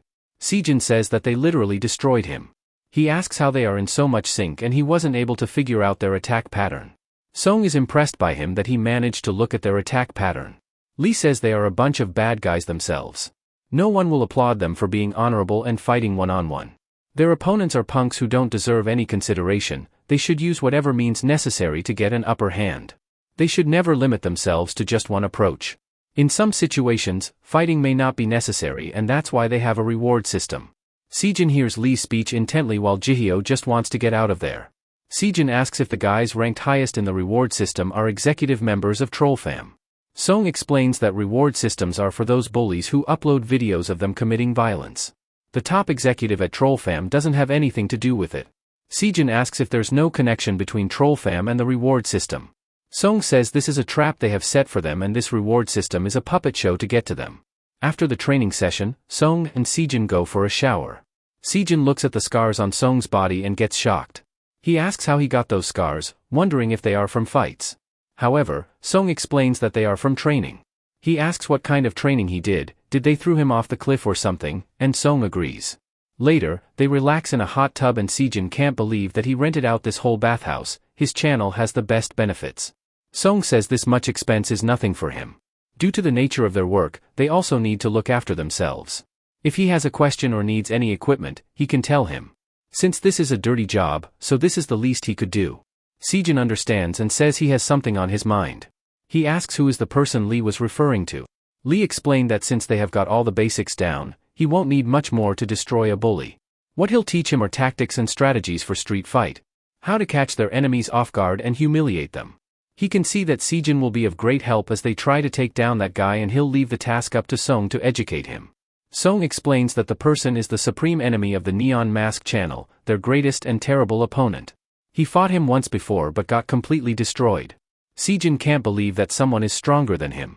They call him by the nickname of Mad. Sejin while walking back home thinks that the Neon Mask channel is the most famous in his niche. Since the channel's beginning, he has never seen him lose to anyone, regardless of how many or strong opponents he faced. If Song is keeping his defeat a secret, then he can't understand why Mad stayed quiet about it. He needs to up his skills.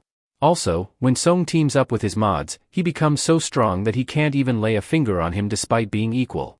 This means he won't be tasked with taking Mad out, but rather team up with Neon Mask to help him take down. He can't understand why Lee said that all 5 mods will be needed to defeat him. Is Mad like a supervillain or something? He also remembered Jihyo talking about him and how all the mods and editors were present at that time, but she was still nervous. He held his head as it started to ache from all that thinking. However, there's one thing for sure: if he exists then he would be the most powerful fighter in all of Korea. The scene shifts to the Nopagu's hideout. Daman comes inside and sees a boy sitting in his seat. The person who's Trollfam first executive manager asks if he has been having a tough time recently. Hyuk says it's been a while since they last met. Daman asks if Daniel sent him, but Hyuk replies he can't sit idle when his friend is in trouble. Daman, frustrated, asks what's his trouble. Do they think he can't handle that Neon Mask on his own? Yuman, the third executive, tells him to wake up to reality. The whole world saw how Tae, his little minion, got his ass kicked on livestream. If he got nothing better to do, then he should forget the Nopagu crap and join them in gym. After all, he's only doing this because of money. Daman gets annoyed and punches Yuman. He tells Hyuk that his errand boy got beat up in one punch. Hyuk panics and says he has a match next month. Yuman gets up and says that Hyuk won't leave him now. However, Hyuk himself punches Yuman and tells him to go to hell. The punch is powerful and Sumin slams through the boxes behind. Hyuk, annoyed, says he let him tag along because he wanted to see Daman, but he started calling his buddy a bum. He should remember his place. Hyuk apologizes to him in his place and Daman tells him to get straight to the point. He's not worried about his skills but about his lackeys, Tae, Fatty, and others lacking behind. He shouldn't get upset and try to understand why they are coming here. He was thinking about going on and taking Neon Mask. Daman shoves him back and says that Neon Mask is for him to take. Hyuk joins his hand and says to give him a chance first. If he faces Neon first then he won't get a chance. Daman says that he targeted Napagu and if they can't handle it by themselves, then his reputation will plummet. Daman grabs his shirt and says he doesn't know how that trollfam bastard insults and looks down on him. All those people leeching off their parents will soon kneel before him when he rips off the Neon Mask's face. The scene then shifts to a flower shop. The manager thinks she can't do this anymore and is tired of it. Suddenly, Song comes in and wants to buy some flowers. She asks what kind of flower he wants. He replies a funeral bouquet of poppies. The girl handpicks the flower and asks if it's a somber occasion. Song replies his sister liked those flowers very much. She looks back and sees Song smiling. She hands him over the flowers and Song hands him his card. She tells him not to pay as the shop will close down soon anyway. Song insists on paying, while the girl insists more on not paying. She would rather have someone appreciate these flowers than have them wither away. Song asks if there are so many schools nearby then she shouldn't be struggling in her business. The girl agrees and says there are a bunch of bad bullies nearby. She rejected their marketing proposal and now they are threatening students not to come here. Song thinks that Nopagu has gone too far now. The regulars have stopped to buy flowers and she will have to close the shop soon. She opened this store by scraping through every last penny but it seems like she isn't so lucky. Song asks if she heard that a streamer called Neon Mask is going to kick out Nopagu from this neighborhood, so she should wait a little longer. He thinks she might not know him and tries to explain it to her. But the girl knows him, he's super famous and his face is plastered all over YouTube. She heard that Neon Mask is a student and feels bad as an adult. It seems like they are always failing to protect their students from bad people. Song thanks her for the flowers and says her sister will like it. Outside the shop, Song wonders if his sister will praise him if he does something good. At the Nopagu's hideout, a bully is beating a student. Another tries to stop him, saying he might die if he goes too far. Fatty comes inside and asks what made him lose his mind again. The boy says he heard that student laugh while he was sleeping in class, and Fatty wonders how he could hear him while sleeping. The boy asks why he's here and Fatty replies he's here to recruit that guy. All he needs to do is tell him he'll face Neon Mask. Earlier, Daman told Fatty to explain his plan. Fatty says since Neon Mask roams around the whole country so he doesn't know much about their area. They could challenge him in the redevelopment as no one lives there and they are quite used to it. If they fight there they will have the advantage. The boy says if he's thinking about messing the bikes again then Daman will kill him. However, Fatty says he's not finished yet. There are some sickos from Imel High School. The top dog of the school got crushed by Neon and ever since then, his cousin has been going on a rampage. He's a brainless dumbass with anger management issues, so they can easily manipulate him. If he hurt his pride a little, he might kill Neon Mask. The boy says that there's a pretty good chance that he'll get crushed by Neon. Does he think they will fight Neon if Fatty orders them? Fatty and the boy get into a trash talk and Daman tells them to calm down. They only need those boys to provide extra support from a distance. Daman says he's impressed by Fatty. He pats his shoulder and apologizes for hurting him last time and Fatty says it's alright man. Daman says that's why he will have to go and recruit them. Even though Imel High will do the fighting, they are also putting Nopagu's name on the line. If those Imel bastards can't take down Neon then it's up to him to finish the job. Daman says that Hyuk was looking for him. Fatty asks if it's true that Trollfam is looking for him and Daman agrees, saying it's time for him to make a name for himself. The boy gets confused by what Daman means. He quickly catches on to Daman's plan and taunts the Fatty if he's afraid of Neon Mask. Fatty, enraged, tells him to shut up. He'll smash Neon Mask into dust if he meets him. Daman tells Fatty to take care and he trusts him with this job. Fatty soon leaves for Imel High to put some fire in their asses. When Fatty leaves, the boy asks how can Imel punks take down Neon Mask. Daman knows that, in fact he's more curious to see how Fatty will recruit Imel High. The boy says that maybe Fatty brags them with cash. Daman says that Fatty doesn't have any cash and those Imel bastards have caused them trouble in the past. While they are talking, they are unaware of the fact that a drone is watching them. The scene shifts to a Trollfam's top executive watching a live stream. He sees the Fatty trash talking about Neon Mask telling him to face him. At Imel High School, the bullies are walking out and Sejin and Song watch them from a roof. Song says Nopagu plays petty tricks and that group knows how to beat people. He asks Sejin if he watched the video he sent to him and he replies yes. The video showcased Yunho beating a student. Someone recorded it and spread it on social media. Sejin wonders how could this guy do something like this. He's a pure trash who gives a shit about other people. He goes around shoving strangers out of boredom. He'll keep doing this until he gets reported one day. These animals have no motive for violence, they do this for fun. Some viewers can't comprehend that people like them really exist. That's why there is some controversy if the stream is real or not. The adults believe a bastard like him can change, but they never change. This guy Yunho is the cousin of the bully he hunted down in the past. Fatty spread some fire and made them join Nopagu. Sejin says even though he hasn't fought Yunho, he's a well-fed brute with nothing but size going for him. If they are using 40 high-rank guys from Imul High, then they might use large numbers to defeat Neon Mask. For him, it was a struggle to even fight 20 Nopagu minions and they were all losers. Fighting against a large number of opponents requires more than just strength and skills. Song agrees and says they can't run away from this fight. There's also a possibility they might lose. Neon Mask has become a very symbol of its own and he has to take responsibility for what happens to it. He has come up with an approach that will improve their chances. Sejin understands what he means and is going home to have dinner. Song says he won't go with him today and Sejin says that Jihyo insisted that he walk Song home.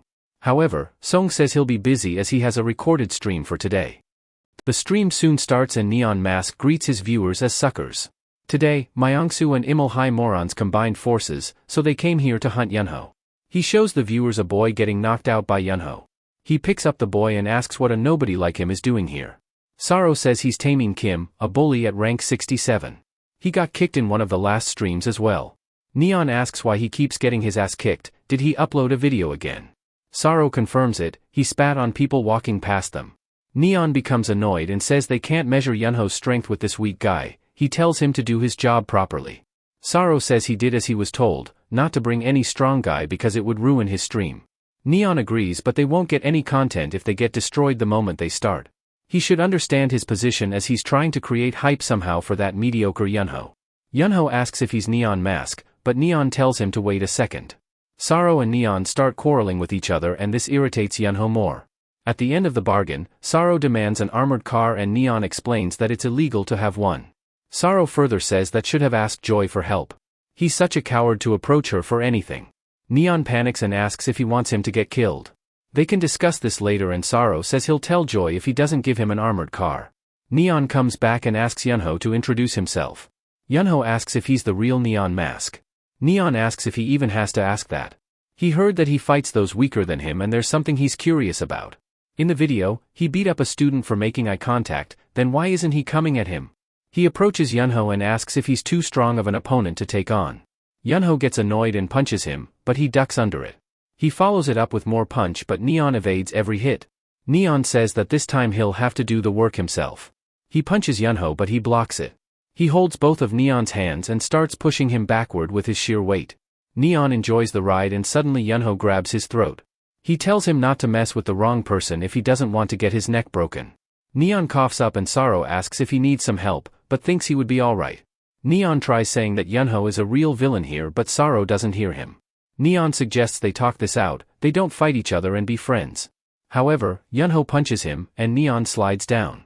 He kicks Yunho in the stomach and follows it with a punch in the face. However, Yunho doesn't budge and asks if that's supposed to hurt. Neon thinks that this bastard is a freaking gorilla. The gorilla punches him and sends him a few feet back. He tells him to stop running like a mouse. Neon asks what he's talking about, is he slow as hell? It doesn't matter if it's a student or an old man, losers like him with cheap tricks need a good beating. Saro steps in and says he's just the size of a dumpster and nothing much. He calls him a T-Rex who is narcissistic about himself and has a brain of size of a pea. Yunho, annoyed, tries to punch him, but at that moment, Neon strikes him with an uppercut, making Gorilla go back. He tells him not to go any further or he'll mess him up. He borrows Saro's hand grenade for a second and throws it at Gorilla. The grenade splashes ink all over the gorilla's face, and Neon tells him to come and get him now. Earlier, he was talking about ripping his head off, isn't he gonna do that now? They are only here to measure his fighting strength and they run away, telling him they will meet at the Fatties event. Yunho's friend comes in and asks if that person is Neon Mask. Yunho punches them and asks why they are coming now. After running a lot, both of them catch their breath. Saro asks what he thinks about Yunho, he seems like a typical bully relying on brute force. Song agrees and shows him his scratched hand. He's the type they need to avoid in a fight if possible. The scene shifts to Sejin walking back home. He thinks about his last conversation with Song talking about his plan. He thinks that the upcoming fight is a bit hopeless and Song hasn't contacted him since the last training session. While walking home, Sejin is unaware of the fact that someone is following him from behind. He reaches his room and is about to close his door but suddenly someone stops it with his foot. The person immediately kicks Sejin and he falls on the floor. He wonders who it could be this time. Did someone find out he's a mod? The person picks up the phone and asks why isn't he answering her calls. Sejin's older sister, Miri, who is in the military, asks why isn't he answering. Sejin says if she's gonna kick his ass every time she comes home, then she should live in a dorm. He asks why she's here on a weekday. Did she get back from training? She asks how her new suit looks. Sejin says she looks like a killer, not a bodyguard. As a result, Sejin gets picked up by the neck. She explains that it got crowded during her bodyguard training and she had to hold back a bunch of fans. There were many people and she almost got knocked back. Sejin compliments her strength to hold against so many people. She explains that because of that she lost her keys. After that, she tried calling him but he didn't pick up. Sejin says if that's the case then she should memorize the access code for the apartment. He asks if she heard about Neon Mask and wants to ask something. She asks if it's the same guy who wears a jacket and raised hell with Napagu on a livestream. She hopes he's not involved in those things. Sejin panics and says why would he get involved with Neon Mask, he only wants to know her opinion about who will win. She stares at her brother, wondering if he's hiding something. She asks who started it and Sejin says it's the fatty who announced it on livestream. She asks if that's what Neon Mask was referring to when he meant dealing with Nopagu. He's already causing trouble running wild in this neighborhood. Sejin says if it's annoying to her then why doesn't she deal with the bullies? She asks who is facing Neon this time, and Sejin replies it's Fatty and 40 guys from Imul High. She says that Imul High will win and Sejin asks what makes her so sure about it. She says that Neon Mask has 4 mods including the new mod with name Rage. Other than that he has got editors with him, so that makes it 9 people on his side. Out of his 9 members, Joy, Sorrow, and 2 others aren't key fighters because of their physiques. Sejin asks how she knows this much and she replies it's basic knowledge. She also predicts that the fight will take place at the redevelopment complex. Sejin asks how she's so sure about that. She replies that the fatty will try to get the upper hand in any way possible. They will set up a trap and wait for Neon Mask. When he shows up with his team, they will jump on him. Neon Mask is good at acting invincible but he is not invincible. If he has to win, then he has to fight at a location that puts him at an advantage. Or he can hope that by some miracle he takes them all out. If he fights and loses then it will affect his channel. The best thing to do would be to take care of them before the stream. She says he must be itching to join the fight, but if he gets involved in it, she'll drag him out of there and kill him herself. The scene shifts to Fatty looking for the keys to his home. He's unaware of the fact that a person is standing beside and he tosses the keys when Fatty finds it. He looks down and wonders what his key doing on the ground.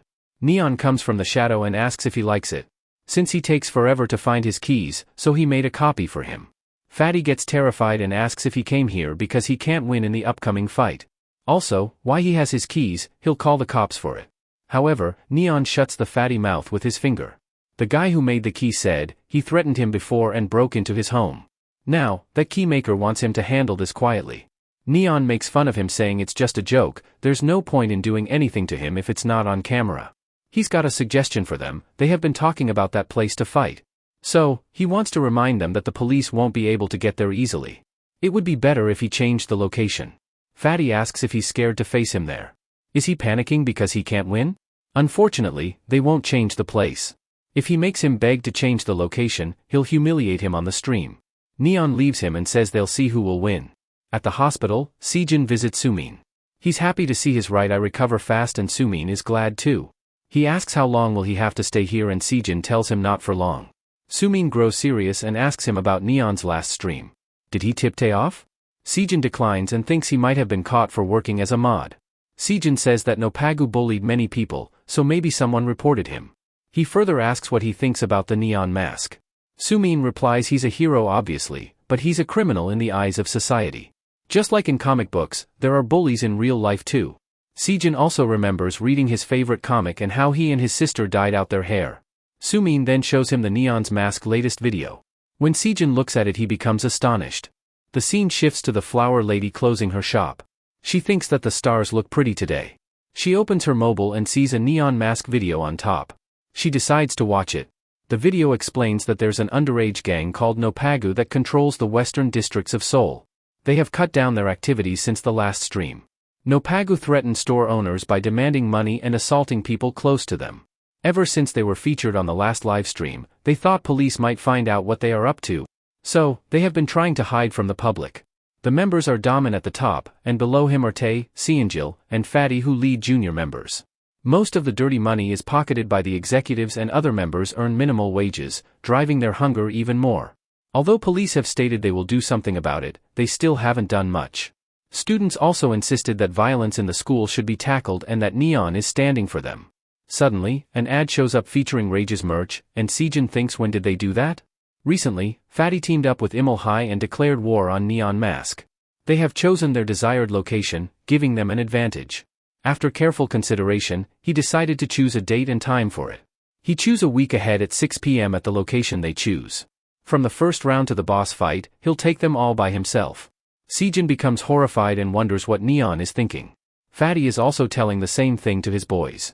It will be them versus Neon Mask. They need to wait a few more days and then Yunho can get his revenge. On hearing Neon's name, Yunho punches Fatty in anger. His friends try to calm down the gorilla within him, and he grows frustrated with such a long wait. Fatty tells him to calm down as Neon doesn't know this area very well. It doesn't matter how many guys they bring on, they can pick them one by one. Gorilla gets annoyed and kicks Fatty. He tells him not to show his ugly face until Neon Mask is taken care of. Fatty agrees, but deep down he curses Yunho. His friend asks if he's taking revenge for his cousin. Gorilla gets annoyed and tells them to mind their own business. He's in a terrible mood right now and they should get lost. The friend discusses how this gorilla is a lost cause, and Fatty and Daman are using him to fight. If they try to stay out, that gorilla will jump on them. He wishes that he graduates and gets the hell out of here. Suddenly, a group of men arrive in workers' uniforms and wonder what some high school students are doing there. They tell them not to worry as they are demolition workers, they will have a quick look around and leave them alone.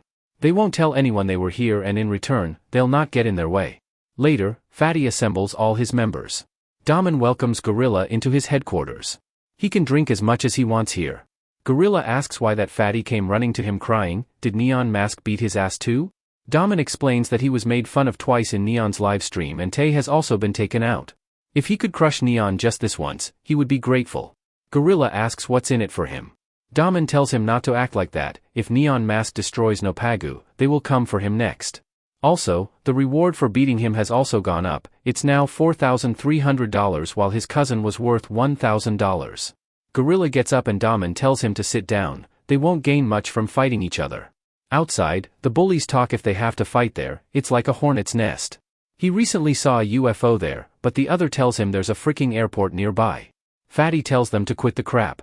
The bully says if the Fatty messes up, they will come for them instead. However, Fatty assures them that everything will be fine. Fatty thinks he could join Trollfam if he can take out Neon Mask. Inside, Gorilla calms down and Daman says they are like criminals. There was an old lady, who used to complain that they smoked in front of their house. So, they smashed her windows, made prank calls, and threatened her kids. After that, she developed a panic disorder. Last year, an old man got on his nerves, so he pushed him aside. Due to that, his bones were fractured, and was barely able to walk. One student developed a fear of people because they bullied him to the extreme, it's his fault that he was weak. Neon Mask is denying their right to freedom and he should be crushed. He asks Gorilla to help them and set them free from Neon Mask. The day of the live stream soon arrives, and the Fatty gathers his 40 men. They heard someone fall and see Neon Mask on the floor. They wonder if he's dead. Before the start of the stream, Neon uploaded a video on his channel, showcasing the gorilla's strength. A streamer girl says they will play Neon Mask's fan game. Before that she talks about Neon's recent video. She was amazed to hear that Neon would go against 40 people alone. The gorilla didn't flinch when Neon hit him and it could be difficult for Neon. The chat starts going wild with comments and she tries to calm them down. Today, they will also check the new Neon's merch as well. She conducts a live vote and 90% of people say that Neon Mask won't win. The scene shifts to Jihyo bringing food to his members. Sejin thinks that it's insulting to sit idle here. He asks why she's suddenly giving her taffy and she says it's good in carbohydrates. She explains that the medical team, mod team, and drone team are all on standby. She also turns on the drone feed for them to watch. On the other hand, Fatty asks if they have got all the boys. There's one entrance to this place and when Neon comes, all of them will jump at him together. They will beat his ass and then take him to the gorilla. A bully dreams about getting famous today while the other bully tells him to move his ass. Fatty starts his live stream and the viewers make fun of him. Jihyo also starts the countdown for Neon's stream. Sejin asks if he remembers what he said yesterday. They should leave the cleanup to them. He can go as wild as he wants. The message pops up for Neon's live stream starting and everyone gets ready for it. Suddenly, someone plays music and the bullies wonder where it's coming from. Neon welcomes his viewers and honors Fatty's hard work for gathering 40 bullies here. He asks them if they know the difference between him and them. The bullies say it's money, but Neon says it's the sense of justice. Suddenly, Neon falls off the stage and the bullies wonder if he's dead. A bully goes to check on him and someone tosses a smoke grenade at him. Neon pulls out more smoke grenades and says this is intelligence. Inside the van, Jihyo tells Sejin to watch closely as he has never seen Neon fight properly. The bullies wonder where he went and Neon comes out of the smoke and punches a bully. He deals with 2 bullies and says the show is just starting. Bullies wonder where Neon Mask is while some get their noses broken. The bullies wonder how he's already here. The fatty told them he was gonna come in through the entrance, and Neon replied he did come through the entrance. He told them he'd fight at 6 p.m. but never said anything when he would get here. He got here early in the morning and felt tired and lonely. He was cold, hungry, and smelly. He tosses 2 more smoke grenades and asks if hanging out here makes them happy. Sejin wonders if Song stands a chance. All the past day, he just stayed in his room. He also asked Lee if Song had mastered some sort of extreme martial arts. Lee says he's not sure if it's a martial art, but tells him not to worry. Neon says if he's going against 40 pussies then he'll find a way to win somehow. He drags a bully by his head and says they are screwed. The drones take live shots of things happening down there. Fatty is screaming at his boys to pay attention. Earlier, Gorilla received a phone call from his cousin, asking why he was doing this. It's pissing him and Neon will kill him if he continues it on. Gorilla wonders why he was acting so scared. He snatches the phone from Fatty and tells the boys to listen up. He says that whoever gets taken down by Neon Mask won't show their faces at school. Fatty says that it's the streaming phone and viewers wonder where this gorilla came from. On the street, Neon is taking bullies left and right. He sees his next target and approaches him. The boy says they don't want to fight him but are made to do so. They were following the gorilla's order and Neon makes fun of him for being a piece of trash. He says if they were forced to challenge him with 39 other guys, then they should have crushed that gorilla instead. He smacks the bully and asks if they don't have brain cells to think about that. The bully asks why they are struggling against one guy and the boy says because he keeps hiding in smoke. The bully rushes through the smoke and Neon asks what's his problem. He sidesteps and tells him to stop charging like a bull. The bully hits another bully and Neon thinks they really are idiots. Sejin says that Neon is wiping them quickly and Jihyo says he'll reach his limit soon. She asks Pleasure if he installed the app and he replies yes. Neon wonders why there are still so many guys left and wonder if another neighborhood joined them. He can't do this anymore and tells Joy he's moving to phase 2. Saro slams his fist and tells her to think about their situation. This is Nopagu's territory and if they order something from another company then they might figure out who they are. However, they ignore Saro and keep fighting over the food. Jihyo tells him to shut up. She was going to go easy on him but not anymore. They will eat what she orders today. Pleasure also says that this isn't the time to talk about something like that. It's his cheat day today, so at least let him order something he wants to eat. Saro asks if everyone has gone crazy here. Park says they could do anything but shouldn't break the van. Sejin tells Neon to listen carefully. Neon thanks him for paying attention. But Sejin says that Joy wants him to pay an extra $18 for a meal. Neon asks if all of them are dumb enough to even hear him out. His last smoke grenade runs out and he becomes worried. The bullies spot him and say it's time to get him. He informs his mods that they are moving to phase 2 whether they like it or not. They advise Neon to keep running. They'll soon end up getting split into groups of lazy, slow, and fast guys. If he wants to reach Gorilla, then he'll have to force others to give up the chase. He'll need to focus on taking out the fastest guys first.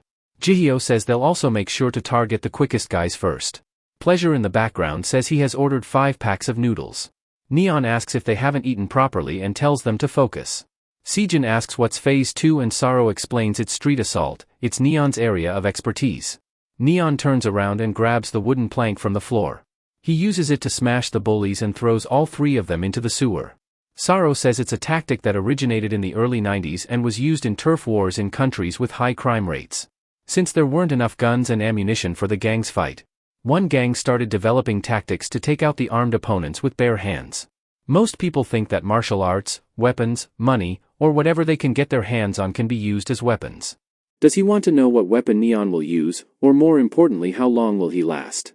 Neon deals with 3 bullies at once and viewers didn't expect this would happen. He's running completely wild and feels that this is the badass Neon Mask they all rooted for. He's like a berserker on the battlefield, the king of carnage. They wonder how he has so much stamina left. Any normal person would be breathless by now. Rumors start circulating that he's a former pro athlete. Before Neon went on a carnage against 40 folks, Tae watched the fatty challenging Neon publicly. He thinks that fatty is a stupid moron for getting himself involved in this. He gets up for the bathroom and sees Neon sitting on the couch. Tae freaks out and wonders what he's doing here. Neon tells him to calm down, he isn't here to beat him up. Tae asks then what brings him here. Neon says that someone from his channel will be here soon. When they get here, he wants him to tell them everything he knows about Daman, Fatty, Nopagu, and Imul Hai. If anything he tells doesn't turn out to be true, he'll come at him himself. Tae says if Daman finds out he's helping him he'll be stuck in the gray area. Neon says that's not his problem. He sighs and asks if he wants to do anything with his life. After a bit of hesitation, Tae replies he wants to run a shopping mall in the future. Neon finds his desire interesting and flips through his small diary. He takes out a card and tosses it over to him. He tells him to learn some business from this person once he apologizes. If he tells them he recommended him, they'll teach him a bunch of stuff and give him a part-time job. It's up to him if he wants to be Daman's minion or his informant. Tae agrees and will tell everything. Neon leaves and says he made the right choice. Tae stops him and says that the gorilla Fatty recruited is on the same level as Daman. No matter how strong his team is, taking them on is hard. Neon says he's too slow, the stream's already over. Tae watches the stream and in it, the bullies talk about going home. Another bully tells him to pretend looking for him. If Gorilla finds out he'll be pissed off. Suddenly, the bully senses something inside the garbage and wonders if Neon's in there. He moves the stuff away and Neon gives them a jump scare. He punches him from the bin and sends him flying. Neon comes out all dressed and says their favorite Neon is here. The second bully makes fun of his getup and Neon punches him in return, saying there's no difference between his clothes and theirs. The bully hears some noises from downstairs. When they inspect the noise, they find Neon there. Neon removes his getup and makes a run for it. The bully tells others to block off the other side, but Neon jumps over it in time. He tells others to go around and beat him. However, Neon says there won't be a need for that and slams the door, knocking the bully out. Fatty grows scared and makes a run for his life. The viewers make fun of him for being a coward. Daman calls Fatty, saying it's fine. He just needs to wear him out, but Fatty replies that there aren't many guys left. He might beat Gorilla as well. Daman says he's getting on his nerves and asks who's more scarier, him or the gorilla. If he's saying it's fine, then it's fine. He should do his job of keeping him busy. On the roof, Neon throws a sledgehammer at bullies, confusing them, and the handles smack both bullies. One says his jaw might be broken while the other says he won't be able to speak if it was broken. Neon jumps down from the roof and bullies look down from the edge. They look around on the ground floor and wonder where he's hiding. Neon grabs the lone bully and slams him through the metal bars. He asks if he is looking for him. Neon rams the window on his hand and he cries in pain. Other bullies, afraid, run away from Neon. Neon chases them and kicks the trailing bully. He uses hit and run strategy, and runs upstairs. Other bullies follow him and come to the roof. Suddenly, Neon jumps off the roof and says he'll see them later. He parkours down the building and starts running again. Sejin wonders how he figured out the layout of this neighborhood. After he dropped him home, he just stayed in his room the whole time. Jihyo asks if he noticed anything weird when he was taking him home last time. Sejin says he seemed fine but walked into a pole for no reason. Jihyo says because he took anti-nausea medicine. Sejin remembers seeing it with him. His body might have been at home last week but his mind was somewhere else. In his head, he was right there. Earlier, Jihyo walked into the studio and found Song muttering something to himself. She kicks him and asks why isn't he listening. Song says the fatty name on seeing Jihyo. Jihyo grabs him by the throat and Song apologizes for it. She cooks a meal for him and says she is amazed by his ability to focus. If he had applied it to his studies then he could have gotten into any university. Song says the same for her, she could be studying instead of cooking meals for him. She tells him to shut up, if he keeps taking anti-nausea pills on an empty stomach, he'll get knocked out for good one day, then who will pay her fees? He should at least try to eat properly while he's still alive. Song thanks her for the food and takes his pills. Inside his room, Park informs that he has uploaded a 360-degree video and a 3D map of the area, and Song thanks him. He says that technology has come a lot further, and they can make maps using toys. Siha corrects him that these aren't toys but drones and 3D scanners. He has paid the company and they had a hard time measuring it, so he should thank them as well. Song agrees and takes out his glasses. He puts on his VR and says it's giving him nausea. The world transforms into 3D and he practices in it. Sejin looks at Neon fighting and understands that street assault just doesn't mean physical strength but the ability to take advantage of the environment.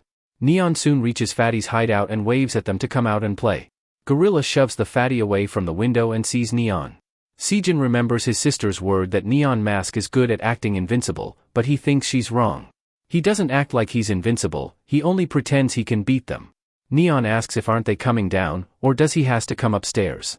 At the van, Park says he's heading out for a bit and Jihyo tells him to watch for Muwon patrolling his area.